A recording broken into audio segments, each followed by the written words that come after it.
servants. Right. So the first time you ever see a birthday being celebrated, it's from Egyptians, Hamites, who enslaved the Israelites. Read that again. And it came to pass the third day, which was Pharaoh's birthday, Come on. that he made a feast unto all his servants.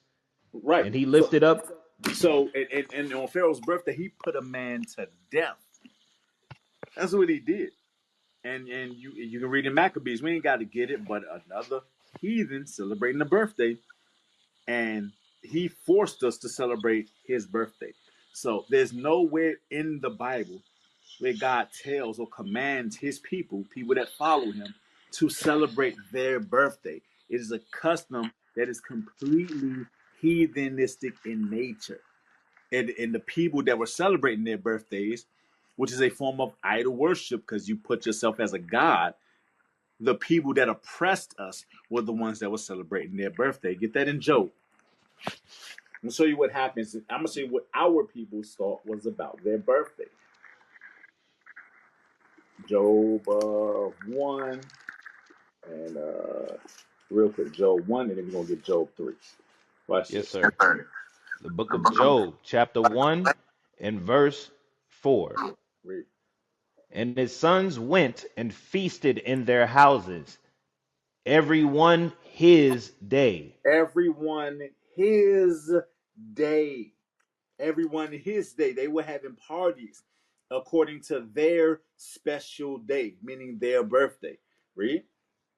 And sent and called for their 3 sisters to eat and drink with them. That's how you know they were having parties on their day, because they called their friends and their sisters and brothers, and they ate and they drink and they feasted and they party.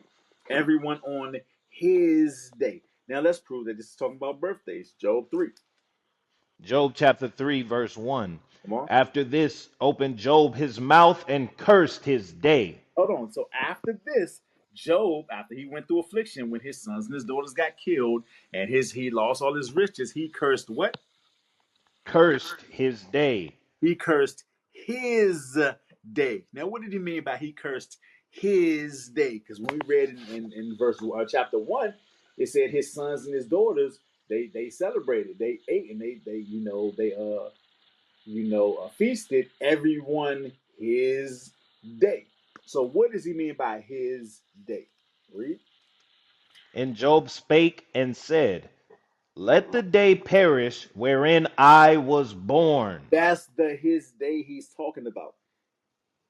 Job said, let the day in which I was born be cursed.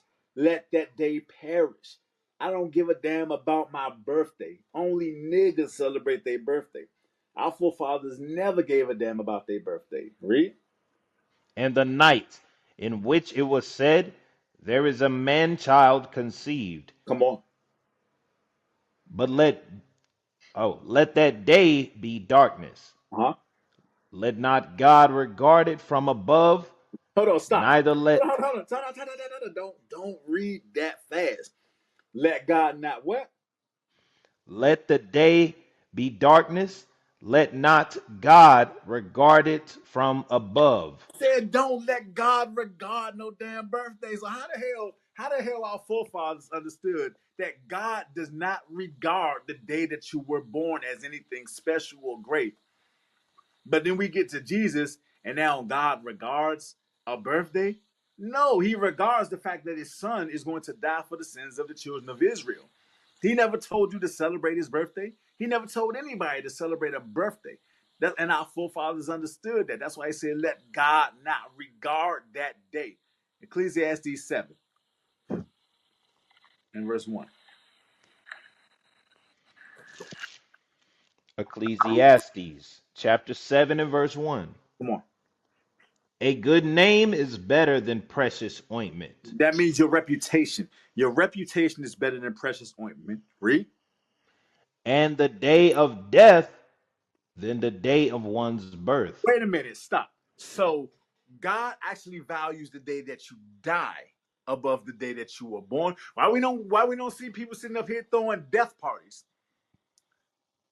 Why we don't see nobody sitting up here when somebody die and they don't sit up there and throw a massive party and get the blowing balloons and stuff? And why people be crying? Why you don't just go out there and buy a cake and throw a party and sit up there and dance and pop lock and drop it and all that crazy stuff when somebody die? Why are you crying stuff like that? Didn't God say the day that you die is better than the day that you're born? But you would put all this stock into a birthday when God said, the hell with the day you was born, the day that you die is something to be glorious. Read. Verse 2. It is better to go to the house of mourning Right, that was than it. The day that you die is better because guess what?